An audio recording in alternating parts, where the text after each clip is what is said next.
Okay, so let's do sets 1, 2, 3, and 4 in an exercise of force. So how does this exercise differ from the last one? Well, we're going to be adding a note, and we're going to be doing the circle of force this time, not the circle of fifths.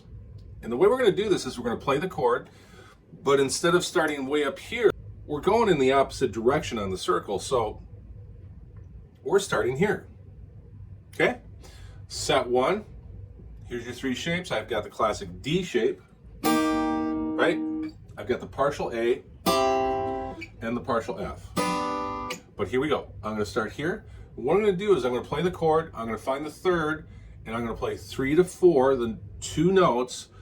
My little catchphrase is 3 to 4 right next door, because 3 and 4 in a major scale are a half step away from each other. And then I'm going to take that 4, I'm going to make it a root. And we're going to do this with all these different exercises in all the different sets. So here we start with the classic D shape with open strings. I'm going to play the open third, which is the high E. I'm going to play the F or the 4, 3 to 4 right next door. That will now become my root. Partial F shape. 3 to 4 right next door. Here's my 3. 3 to 4. Make it a root. 3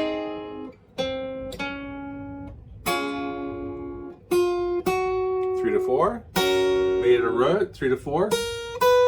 Make it a root. 3 to 4. Classic D shape. 3 to 4. 3 to 4. Make it a root. 3 to 4. Make it a root. Now, just a side note about this. You probably noticed that I'm making the partial A shape different than I did in the exercise of fifths.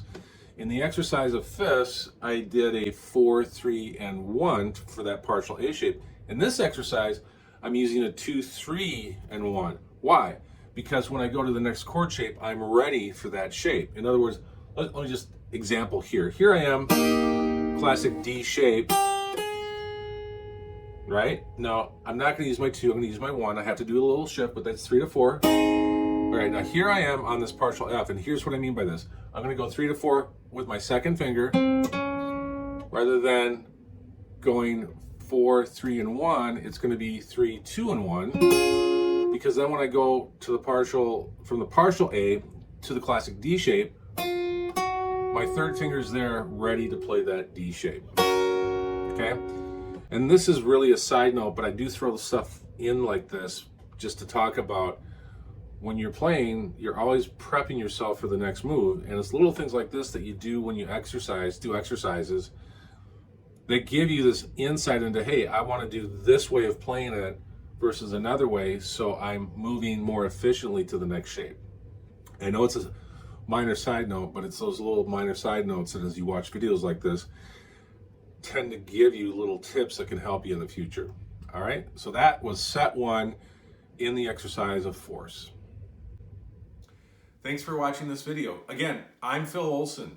To purchase the Awesome Guitar Series, click on the link below. It'll take you to Amazon. You can see full descriptions of each one of the volumes. After you've made your purchase and you receive them, go home and practice.